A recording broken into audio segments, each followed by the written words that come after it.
여러분 안녕하십니까? 시차를 매거진 굿데이 첫 소식입니다. 네, 정세균 국무총리가 지난 17일 한국교회 총연합과 한국기독교교회협의 등 교계 연합단체에 방문해 실무 대표자들을 만났습니다. 네, 정세균 총리는 사회 통합을 이루는 총리가 될 수 있도록 교회가 적극 협력해달라고 도움을 요청했습니다. 조홍영 기자입니다.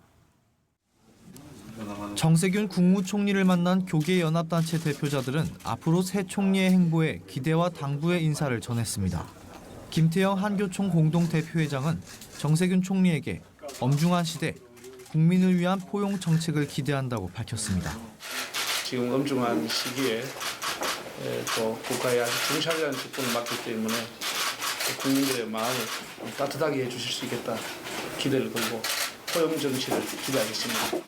정세균 국무총리는 경제 활성화뿐 아니라 국민 통합을 위해서 최선을 다할 것이라면서 기독교계에서도 사회 통합을 위한 힘을 많이 보태주길 바란다고 당부했습니다.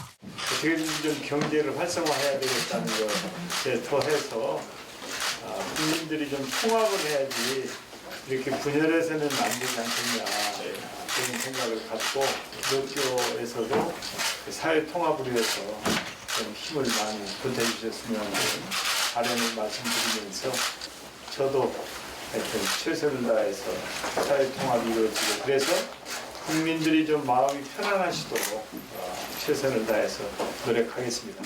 정 총리는 이어 한국기독교교회협의회를 방문해 이용정 총무와 만나 환담을 나눴습니다. 이용정 총무는 한국교회의 정치 참여라는 주제가 시험대 위에 올라와 있는 상황에 교회협은 보편적 가치의 성장을 위해 함께 노력하겠다고 밝혔습니다. 한국교회와 정치 참여라고 하는 이 주제가 시험대 위에 올라와 있는 그런 상황입니다. 그런 차원에서 우리 한국기독교교회협의회는 어떻게 하나님의 나라의 가치를 우리 사회 속에서 구현할 것인가라고 하는 그런 입장을 가지고 단가적 선택을 하는 것이 아니라 보편적 가치의 성장을 위해서 함께 노력을 하겠습니다. 그 과정에 우리 총리님 지도력이 잘 발휘되셔서 공동분열도 잘 극복이 되고 사회 통합의 길도 열어가면 좋겠다는 게 저는 생각입니다. 정 총리는 부족하고 어려운 상황에서 총리를 맡게 됐다면서 한반도 문제 해결에 적극적 노력이 필요하다고 생각하고 정치권도 제 역할을 할 수 있도록 종교와 시민사회, 국민들도 힘을 합쳐주길 바란다고 답했습니다. 정치가 제 역할을 함으로 해서 이제 걱정을 덜어드리고 그야말로 마땅히 해야 될 일에 충실할 수 있는 그런 상황을 만드는 게 최선이라고 생각합니다. 그러나 이제 그렇게 갈 때까지 필요할 때는 또 같이 손잡고 힘을 모으고 해야 되는 게 아닌가 생각합니다. 정세균 총리는 헌정사상 최초 국회의장 출신 국무총리로 기독교 신자로 알려진 만큼 앞으로의 발걸음에 사회적 주목과 기대를 받고 있습니다. 정세균 국무총리의 한교총과 교회협 방문은 언론의 일부만 공개된 채 비공개 형식으로 진행됐습니다. C채널 뉴스 조홍현입니다. 우리나라는 실질적 사형제 폐지 국가로 불립니다. 지난 1997년 이후 23년째 사형이 집행되지 않고 있는데요. 한국기독교 사형폐지 운동연합이 운동 30주년을 맞아 신년회를 열고 법적 제도를 완비한 사형 폐지 국가로 나아가야 한다고 촉구했습니다. 변현준 기자입니다. 현재 법적으로 사형을 폐지한 국가는 총 106개국. 우리나라는 그중에 속하진 않지만 23년째 사형을 집행하지 않아 실질적 사형 폐지 국가로 분류됩니다. 한국기독교 사형폐지운동연합회는 지난 17일 신년활회를 개최하고 정부와 국회가 사형제도 폐지라는 전 세계적 부름에 응답해야 한다고 촉구했습니다. 지난 30년 동안 연합회를 이끌어온 문장식 목사는 죽이는 것이 아닌 살리는 것이 하나님의 복음이라고 당부했습니다. 죽이는 것은 율법에 해당할지언정 복음은 아니다. 어찌 죄인이 죄인을 죽일 수 있어요? 하나님은 복음, 살리는 것은 복음입니다. 용서하시오. 믿음으로. 우리 모두 용서받은 죄인들입니다. 민주당 대표를 역임한 정대철 연합회 고문은 격려사를 통해 국민 여론이 사형 폐지 쪽으로 움직이고 있다면서 조건 있는 사형 폐지를 만들어가야 한다고 말했습니다. 국민 여론이 조금씩 사형 폐지 쪽으로 움직이고 있습니다. 2018년 국가인권위원회에서 조사한 것 보면 그냥 사형을 폐지한다. 그러면 찬성하는 사람이 20%밖에 안 됐습니다. 그러나 감형 없는 종신형을 내리는 전제로 하면 67%, 66.9%입니다. 그러니까 10명 중에서 7명이 조건 있는 사형 폐지를 찬성하고 있습니다. 이날 할애회에서는 헌법재판소의 사형제도 위헌 판결을 촉구하는 성명서도 발표됐습니다.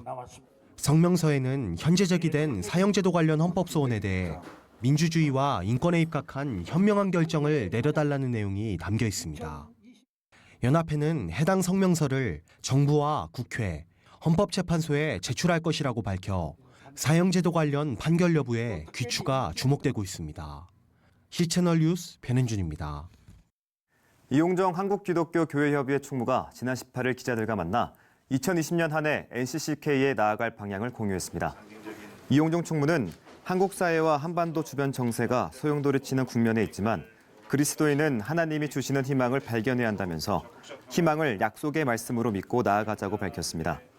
NCCK는 2020년 한 해 한국교회 성숙과 에큐메니칼 운동의 확산을 위한 에큐메니칼 아카데미를 정비하고 5.18 40주년을 맞이한 개신교의 역사적 역할 재조명, 한국전쟁 70주년 글로벌 희년 한반도 평화 캠페인 등을 중점 사업으로 진행할 예정입니다.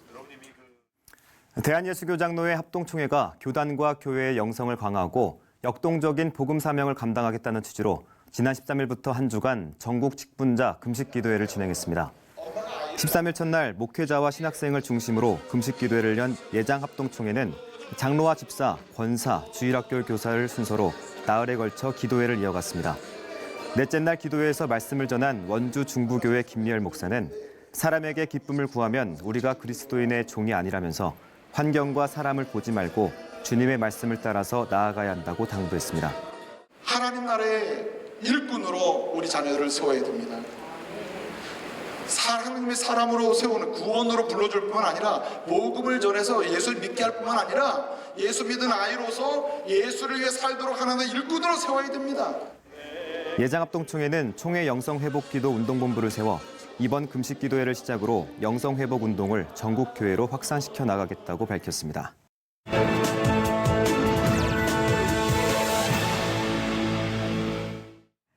페루에서 한국 선교사가 시작한 가정교회 사역이 확장되면서 인근 지역으로 복음이 전해지고 있습니다. 네, 선교하는 교회로 성숙한 페루 기독교 상황, 홍종의 선교사 전화 연결해서 들어보겠습니다.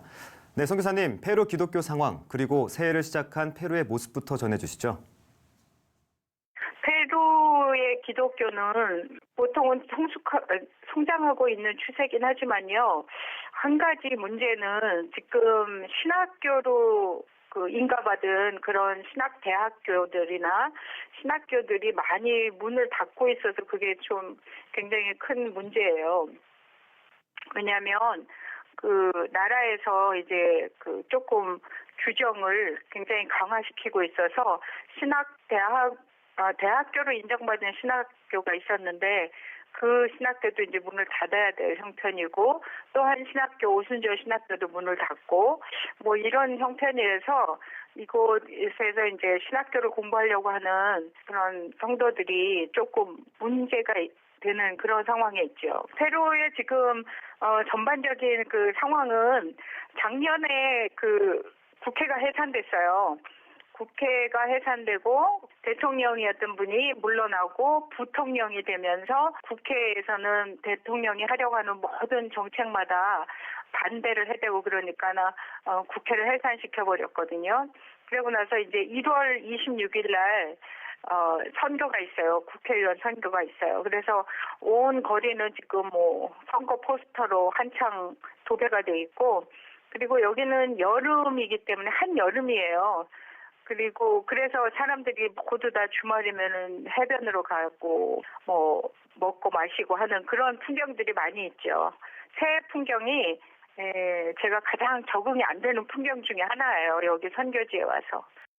네, 특별히 선교사님은 가정교회를 섬기고 계신데 남다른 열매들이 많았다고요? 가정교회가 신약시대의 원형교회 스타일이잖아요.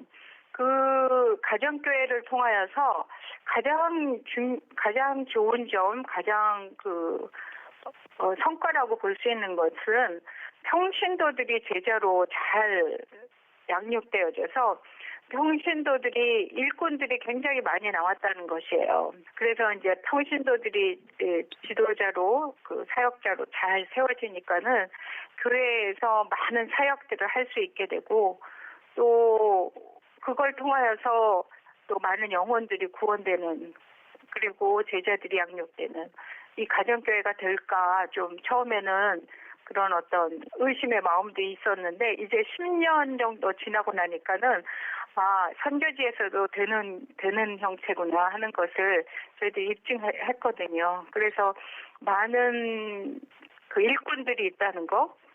그래서 이제 그들이 모든 사역들을 맡아서 하니까는 굉장히 큰 성과가 있고 교회가 힘이 있어지고 또 건강해지는 것 같아요. 네, 이런 사역들을 실제적으로 나누고자 세미나도 여신다고요? 그래서 이제 저희들이 저희 교회가 그런 어떤 입증이 됐기 때문에 그거를 통하여서 우리 중남미 쪽에서도 교회들이 건강하지 못한 교회들이 굉장히 많고 굉장히 적은 교회들이 많고 그래서 어떻게든 저희들이 그들에게 이런 유익을 같이 나누고 싶어서 이제 세미나를 3년째 열고 있어요. 그래서 중남미의 모든 목회자들한테 열어놓고 있는데 다른 나라에서 오는 거는 힘들기는 해요. 그래서 지금은 저희 페루에 있는 교회 목사님들 많이 초청해서 이번에도 2월 4일부터 9일까지 5박 6일 되는 이 기간 동안에 저희들이 세미나를 계획하고 지금 새벽 기도도 하고 있고 준비하고 있어요. 네, 말씀으로 세워지는 든든한 교회가 페루의 교회, 나아가서 페루 기독교의 좋은 모델이 되기를 기도합니다. 네, 페루의 홍정혜 선교사와 얘기 나눠봤습니다. 페루의 가정교회를 통한 복음전도 사역처럼 강력한 변화를 불러일으킨 목회자가 있습니다. 페루의 산 중턱에 병원을 세워 가난한 이들을 섬기고 병원을 찾은 50만 명의 페루 사람들에게 복음을 전한 목회자가 있는데요. 페루에서 전해온 소식입니다. Talk about the impact that the hospital is having on the lives of people in Peru. The hospital was founded in 2007, so it has been up and running for 11 years. We have served so far 330,000 patients, but they've come with their friends and relatives. So 500,000 Peruvians have been exposed to a hospital. We start every morning with a church service.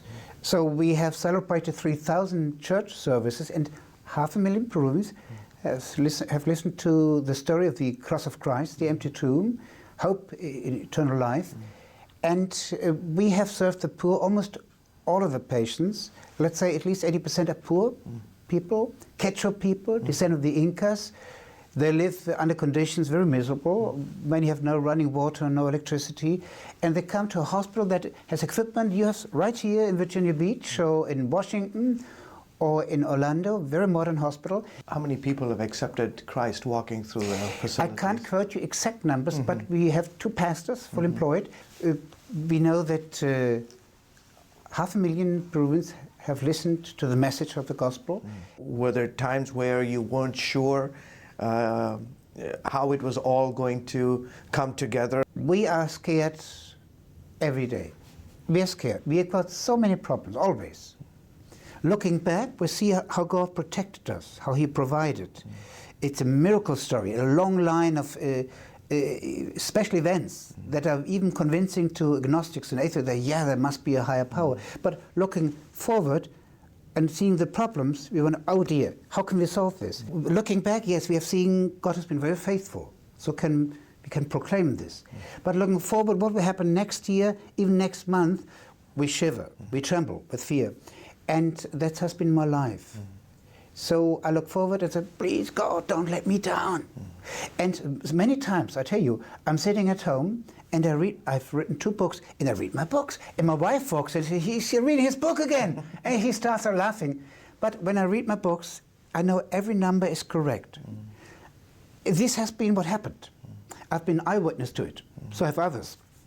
And it's for me a great encouragement to see that God has been faithful 20 years ago, 10 years ago, and then I find the courage to believe that He will be faithful tomorrow as well. For me, faith has never been hallelujah, praise the Lord. No, always struggling, clinging to the cross of Christ out of desperation. And so when I talk about Christianity, I say Christianity is not easy.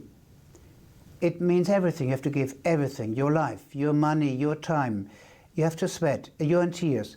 But eventually you will see that God will take you through.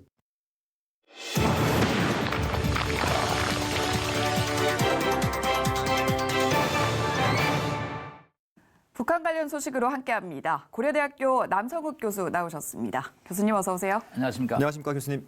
네, 북한 개별 관광 얘기부터 시작해 보려고 하는데 통일부가 우리 국민의 신변 안전만 보장되면 북한 개별 관광을 적극 검토해 보겠다라고 말했는데 교수님 보시기에 북한 개별 관광 가능성 있습니까? 네, 일단 개별 관광의 무슨 의미인지부터 우리 시청자들에게 조금 설명할 필요가 있겠습니다. 예를 들어서 우리 아나운서 두 분께서 금강산을 내가 가겠다 그러면 이제 정부가 신변 안전 보장만 북한에서 보장한다면 이제 방북을 허용하겠다는 거죠. 그럼 반대되는 게 뭐냐? 사업자 관광이 있습니다. 예를 들어서 현대 아산이 과거에 금강산 관광을 했었죠. 그러면 이제 현대 아산에서 관광객을 모아서 모객이라고 그러죠. 북한에게 이제 보내면 대량의 인원이 갈 수가 있죠. 그러면 이때 문제가 생깁니다. 벌크 캐시, 대량의 현금이 북한에게 들어가면 이건 유엔 안보리 제재 위반이 되기 때문에 이 사업자 관광은 어렵고 현재로서는 북한의 신변 안전 보장만 있다면 개인들이 신청해서 개별적으로 금강산을 가는 것은 유엔 제재와 저촉되지 않기 때문에 정부에서도 긍정적으로 검토할 수 있다라는 입장입니다. 네, 지금 개별 관광을 포함해서 사실 교류가 이루어지기 위해서는 긴장 완화를 위해 대화가 필요한데요. 그렇다면 이 대화를 촉진하기 위해서는 어떻게 해야 될까요?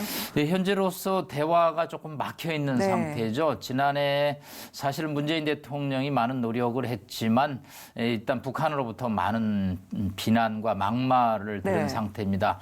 특히 연초에 이제 트럼프 대통령의 신년 인사를 전달하는 과정에서 미국이 우리를 통해서 이렇게 전달하는 건 줄 알았는데 미국이 직접적으로 또 북한과 미국 간의 워싱턴 뉴욕 채널을 통해 전달함으로써 북한으로부터 또 조롱 섞인 비난을 받았습니다. 그렇기 때문에 이 물꼬를 터야 되는데 현재로서는 크게 물꼬를 트는 어떤 기미가 보이지는 않고 있습니다. 아마 2월, 3월에 조금 날이 풀리면서 북한과 미국 간의 대화의 국면이 열리면 또 남북 대화도 아마 후속적으로 열릴 것으로 기대를 하고 있습니다만은 현재로서 특정한 시기를 전망하기는 쉽지 않은 상황입니다. 네, 그래도 미국은 북한과의 대화의 끈을 끝까지 잡고 있을 것 같은데 폼페이오 미 국무장관도 이와 관련된 얘기를 했죠? 네, 폼페이오 장관이 1월 7일 워싱턴에서 국무장관으로서 신년 기자회견을 했고 일단 외교 문제에 관해서 이제 이란 문제하고 북한 문제를 얘기를 했습니다. 이란 문제에 대해서는 이제 강경 입장을 밝혔죠. 군사 옵션까지 포함해서 이란 군부의 실세 2인자였던 솔레마니 합참 어떤 대장을 이제 드론으로 전격 공격을 했죠. 그래서 만약에 이란이 계속 강경 대응을 하면 군사적인 옵션까지도 이제 사용하겠다는 입장을 밝혔습니다. 그러나 이 북한에 관해서는 비핵화 협상이 여전히 희망적이라는 단어를 썼습니다.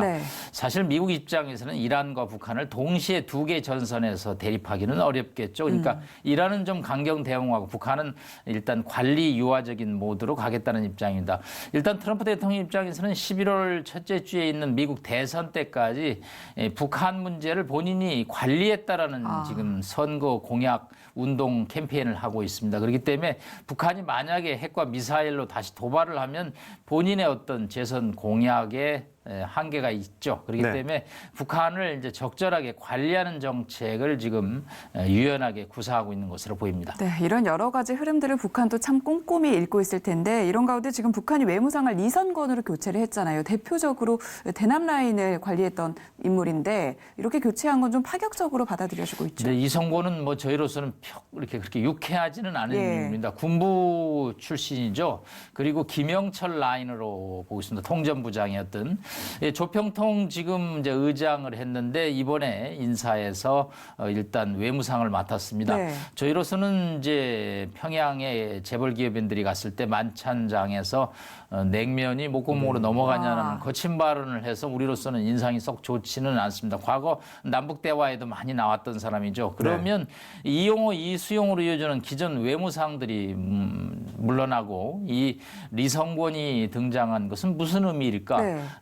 입장을 이렇게 역지사지로 해보면 북한 입장에서는 기존 외무상 라인들이 싱가포르 하노이 회담을 뚫었지만 성과를 보이지 않는 데 대해서 김정은 위원장의 불만이 반영됐다고 볼 수 있겠습니다. 그래서 미국과 좀 더 강공 무드의 협상을 하기 위해서는 조금 더 비외교적인 인물, 즉 군사적인 인물 또 이런 거친 이미지의 인물을 내세움으로써 일단 미국과의 협상에서 밀리지 않겠다. 그래서 앞으로도 북미 협상에서 과거보다는 조금 대화가 조금 거칠게 이루어질 가능성을 배제할 수 없습니다. 하여튼 북한 입장에서는 이제 새로운 인물을 통해서 북미 협상을 뚫겠다는데 우리 입장에서는 양면이 있습니다. 일단 한 면은 일단 남북 대화를 했던 사람이니까 남한에 대한 이해가 있지 않겠느냐. 그래서 통일부 측에서 기대감이 있는 것도 사실이고요. 단 또 반대 측면에서는 군부에다가 워낙 거칠은 협상장 무드를 보였기 때문에 앞으로 또 남북 대화도 만만치 않겠다라는 또 그런 양면의 입장이기 때문에 상당히 주목을 하지 않을 수가 없습니다. 네, 그런가 하면 미국의 군사력 평가 기관에서 우리 각 국별 군사력 순위를 매겼는데 우리나라가 7위, 북한이 18위로 나왔습니다. 이건 어떻게 해석할 수 있을까요? 일단 뭐 인구 대비인데요. 북한은 이제 5천만이죠. 그래서 이제 5% 정도만 해도 벌써 한 125만 정도가 나오죠. 우리는 이제 62만 정도로 생각되고 있습니다. 그래서 이제 남북이 사실 통일이 되면 이렇게 많은 군사력을 한반도에 둘 필요가 없겠죠. 양측이 125만 대 62만 하면 거의 180만인데 이거 다 줄여야 되죠. 그래서 뭐 한 40만 정도로 이때는 이제 직업 어떤 군인제도, 모병제 제도가 이제 시행될 것으로 보입니다만 하여튼 미국의 군사력 조사는 이제 각국의 이제 GDP 대비 국방비 지출과 또 군사력 숫자로 표시를 했는데 뭐 크게 과거와 달라진 점은 없다고 볼 수 있겠습니다. 네, 북한은 사실 뭐 군사력과 함께 경제 발전을 위해서 자력갱생을 강조하고 있는데 지금 뭐 가시적인 효과 그리고 성과 이런 게 나타나는 게 있는지도 궁금한데요. 일단 북한은 이제 국제 대북 제재를 받고 있기 때문에 이 활로를 찾는데 총력을 다하고 있습니다. 과연 유엔 대북 제재를 받지 않는 분야가 어디일까? 보니까 관광입니다. 일단 개별 관광은 아까 말씀드린 대로 자유롭게 할 수가 있죠. 그렇기 때문에 이제 북한 입장에서는 이제 일단 중국 관광객을 모집하는데 총력을 다하고 있습니다. 지난해 6월 20일 1박 2일 일정으로 시진핑 중국 주석이 김정은 위원장과 평양에서 회담을 했죠. 거기 약속했던 게 식량 지원과 관광객 송출입니다. 그러다 보니까 이제 원산 갈마지구에 관광 시설을 대규모로 증축하고 있고요. 또 최근에 김정은 위원장 이렇게 현지 지도를 보면 양천 그 온천장에 가서 아주 그 흐뭇해하는 사진들이 많이 나오고 있죠. 관광으로 일단 활로를 뚫겠고요. 나머지는 이제 사람들이 좀 더 일을 많이 해서 물적 양적으로 생산력을 증가시켜서 경제적 난관을 극복하자는 것이 지금 북한의 경제 회복 전략이라고 볼 수 있겠습니다. 네, 아무쪼록 북한과 관련된 문제가 평화로운 분위기 가운데 해결되길 진심으로 바라겠고 또 이번 주부터 저희 또 설 연휴가 시작되지 않습니까? 북한 설 연휴는 어떻습니까? 네, 북한도 설을 쇠기 시작을 했습니다. 지난 67년부터 88년까지는 일단 김일성이 이게 자본주의 잔재라는 명분으로 해서 설 우리 구정을 이제 없앴습니다만은 김정일 위원장 시절 89년부터 구정 설 명절이 쉬고 있습니다.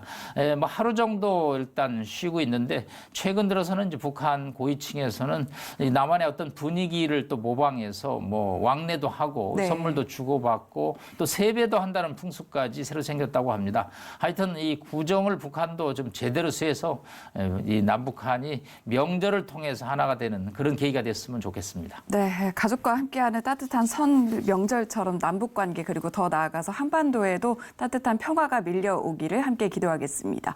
지금까지 고려대학교 남성욱 교수와 얘기 나눠봤습니다. 교수님 잘 들었습니다. 감사합니다. 고맙습니다.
정세균 국무총리가 지난 17일 교계 연합단체에 방문해 사회 통합을 이루는 총리가 될 수 있도록 교회의 도움을 요청했습니다.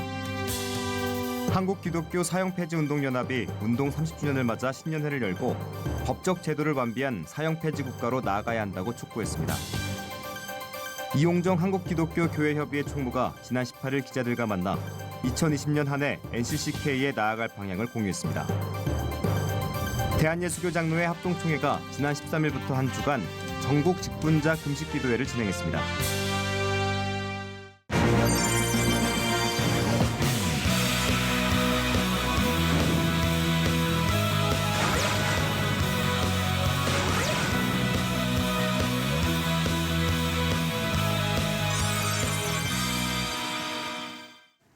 네, 네팔 안나푸르나 실종자 수색 작업이 계속되고 있습니다.